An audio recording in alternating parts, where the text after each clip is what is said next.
I find it very odd that every time I move to expand on my content, I get a copyright notice from YouTube.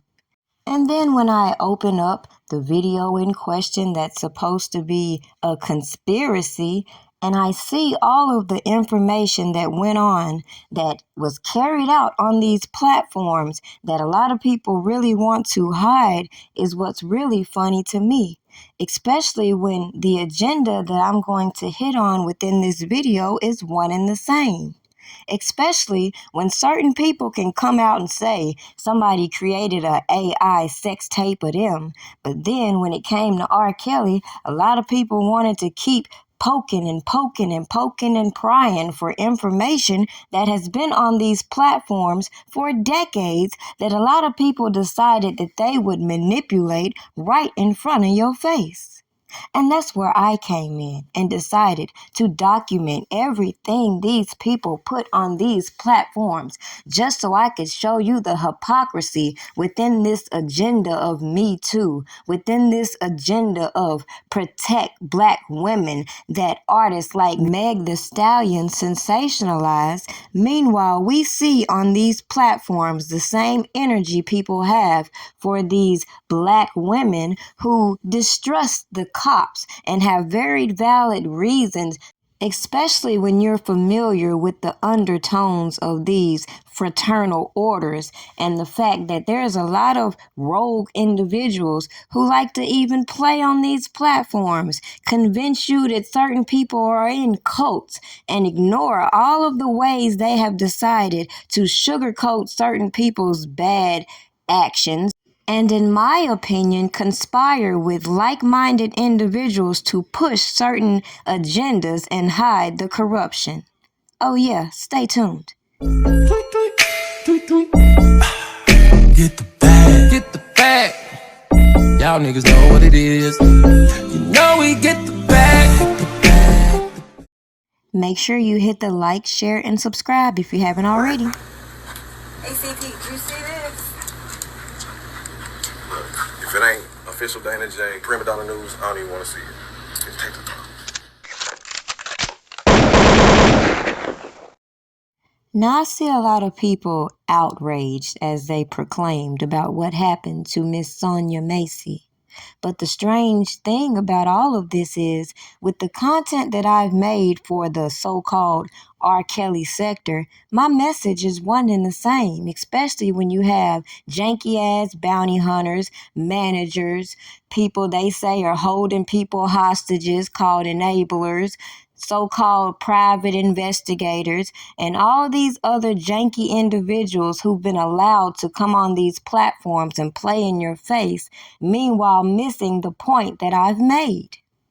For people to be so outraged seeing the same type of tragedy we see every election year and then avoid the levels of corruption that people are willing to participate in order to keep their hands from being exposed is what gets me about all of these people who watch individuals on these platforms who are scared to call them out, who gave them platforms in the R. Kelly sector and then wanted to get mad at me and try to copyright claim my videos so they'd be removed.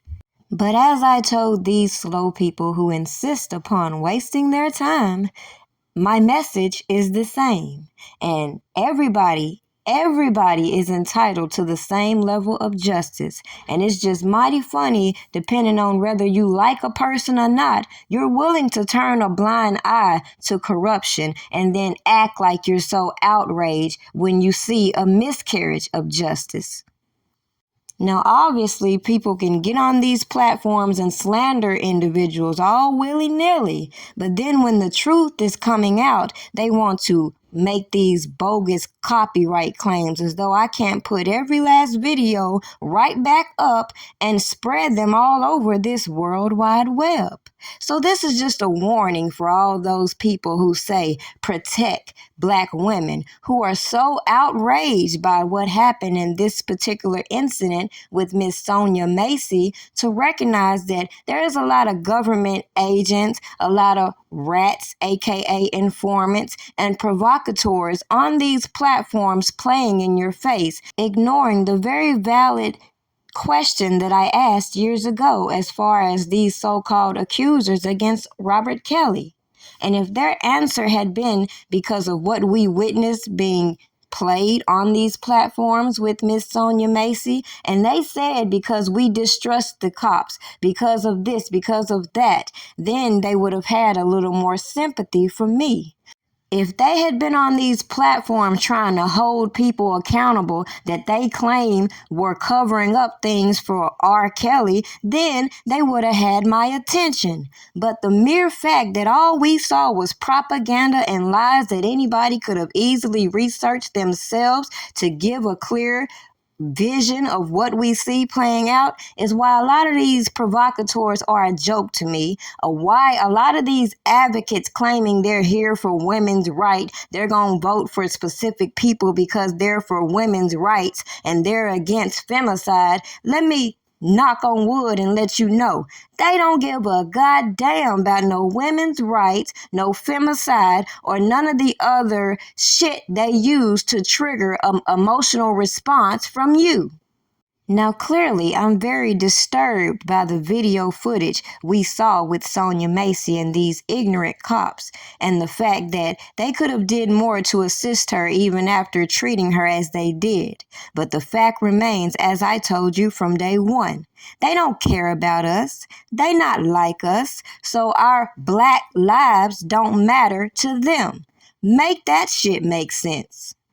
Oh, and by the way, for the people that ride the slow bus on YouTube, you're going to wonder why I tied this in to R. Kelly. Number one, because they playing with my channel. Number two, because I said the message is one and the same. And number three, because like R. Kelly told you, there's still real girls out there missing. So you've allowed these so-called advocates, politicians, and other people to play in your face instead of actually doing something productive. Why do we keep seeing these hashtags like Sonya Massey, George Floyd, and all these other individuals who are slain publicly on camera, and people still act like they're protesting and rallying? That's why I told the super fans, I ain't rallying with a bunch of people who clearly think the man guilty on a purpose they don't even believe in.